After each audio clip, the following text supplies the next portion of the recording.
लोग जवाल लोगों को यूं ही नहीं आता। इसकी जब उल्टी गिनती शुरू हुई तो क्या वो कारोबार ढप पड़ा। जब कारोबार ढप पड़ा तो नौकर हटते चले गए। फिर और कारोबार को जवाल आया, खाने का मोहताज हो गया। मकान बेचने निकाल दिया, वो महल जिसमें वो रहता था महल बेचने निकाल दिया। जब महल बेचने निकाला बेघर हो गया।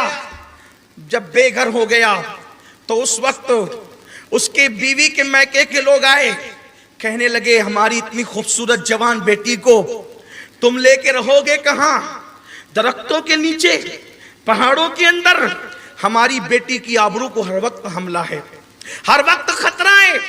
एक काम करो, हमने तुम्हारा माल, तुम्हारी इज्जतें, तुम्हारा कारोबार देखकर बेटी दी थी। अब तुम्हारे पास न माल रहा, न कारोबार रहा, न मकान रहा, न दुकान, कुछ नहीं रहा। हमारी बेटी को तलाक दे दो। चंद दिन ही में उसकी बीवी को तलाक हो गई। तलाक के बाद अब वो लोगों के पास जाता नौकरी मांगने के लिए तो लोग उसको नौकरी भी नहीं देते। मजदूरी के लिए जाते लोग उसको मजदूरी भी नहीं देते। जब तंग आ गया, सब लुट गया, अब वो भीख मांगने लगे। उन्हीं अय्याम में माह रमजान शरीफ आया। उसी रमजान शरीफ के बाद ईद की सुबह तुलू हुई। ईद की सुबह का आगाज हुआ और ईद की नमाज पढ़ के जब लोग अपने घरों की तरफ जाने लगे, उसी महल में जो पिछले साल उस सेठ सांप का था, उसी महल में अब कोई मियां बीवी और थे। दस्तरखान लगा, खाने के लिए खाना रखा गया। जब खाना रखा गया, ऐन शौहर ने, खूबसूरत शौहर ने, जवान शौहर ने जब पहला लुक़मा मुंह की तरफ आगे बढ़ाया, बीवी उसकी चेहरे की तरफ नजरें गाड़ रही थी।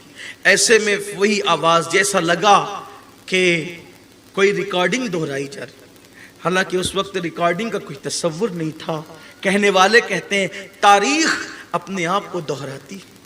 किसी की सदा आई, किसी गरीब की सदा है। कोई ईद के दिन अल्लाह के लिए फकीर को खाना खिलाने वाला, इस शख्स ने लुक़मा बर्तन में रखा, नौकरों को कहा हम बाद में खाएंगे, ये खाना उठाकर पहले उसको खिलाओ।